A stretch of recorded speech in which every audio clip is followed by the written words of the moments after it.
রাখালডিল্লা এবং দুলাল গ্রামের সম্মানিত জনসাধারণ, আজকের জুবিন গার্গের স্মৃতির উদ্দেশ্যে যে সাংস্কৃতিক অনুষ্ঠানের আয়োজন করা হয়েছে, উক্ত আকর্ষণীয়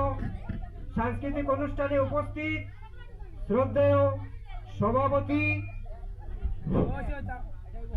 সুমন রায়, সম্পাদক রজত শর্মা এবং কোষাধ্যক্ষ বিজুমালা এবং সদস্য সুভাষ রায়, অনিল রায় এবং অন্যান্যরা, তৎসঙ্গে উপস্থিত আমার সম্মানিত এবং শ্রদ্ধেয় দাদা এবং বৌদিরা এবং আমার পিতৃতুল্য বয়োজ্যেষ্ঠ গুরুজনবর্গ,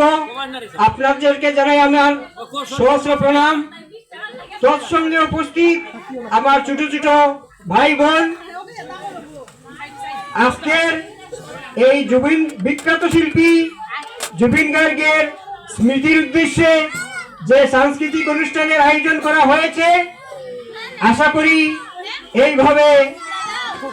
ভবিষ্যতে আরো এইরকম আকর্ষণীয় অনুষ্ঠান যাতে হয়ে থাকে বা হবে, আমি ভগবানের কাছে প্রার্থনা জানাইতেছি এই শিল্পীদের স্বাস্থ্য যাতে ভালো থাকে, ওদের পরিবারের শান্তি শৃঙ্খলা যাতে বজায় থাকে এবং এই শিল্পীদের অভিভাবকদের যাতে স্বাস্থ্য ভালো থাকে, পরিবারের শান্তি যাতে বজায় থাকে এবং ভবিষ্যতে ওরা এইভাবে আরো উন্নত ধরনের আকর্ষণীয় ডান্স করবে। এবং আমি দীর্ঘ 6 মাস থেকে একটি পরিকল্পনা নিয়েছি ওদেরকে নিয়ে, এবং ওদের মধ্যে কয়েকজন আমার ছাত্র, ওদেরকে নিয়ে একটি ধর্মীয় একটা নাট্য রচনা করার জন্য আমি একটা পরিকল্পনা নিয়েছি। হয়তো মহিরাবণ বোধ বা কৃষ্ণলীলার একটা আকর্ষণীয় এইরকম একটা ছোট ছোট নাটক রচনা করার জন্য আমি প্রচেষ্টা নিয়েছি। যদি আপনারা এইভাবে সহযোগিতা করেন তাহলে আমি এই প্রচেষ্টা এবং সুন্দর গবেষণা এবং সৎচিন্তা, সদ্ভাব, সৎ অভ্যাস নিয়ে এবং ধর্মসঙ্গত প্রতিযোগিতার ভাব নিয়ে যদি আমরা সবাই চেষ্টা চালিয়ে যাই, তাহলে আশা করি ভগবানের আশীর্বাদে এবং বাগদেবী বীণাপাণি শ্রী শ্রী মাতা সরস্বতী দেবীর আশীর্বাদে আমাদের এই অনুষ্ঠান আকর্ষণীয় হয়ে উঠবে। আমরা সবাই একটা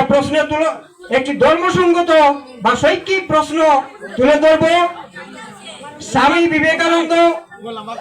বিখ্যাত হয়ে পড়েছেন এবং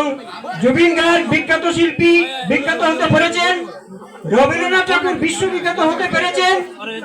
আমরা কেন এভাবে মহৎ হতে পারবো না? এইরকম আমাদের যদি একটা উচ্চ স্তরের একটা উদ্দেশ্য বা পরিকল্পনা থাকে যে ওদের দেহের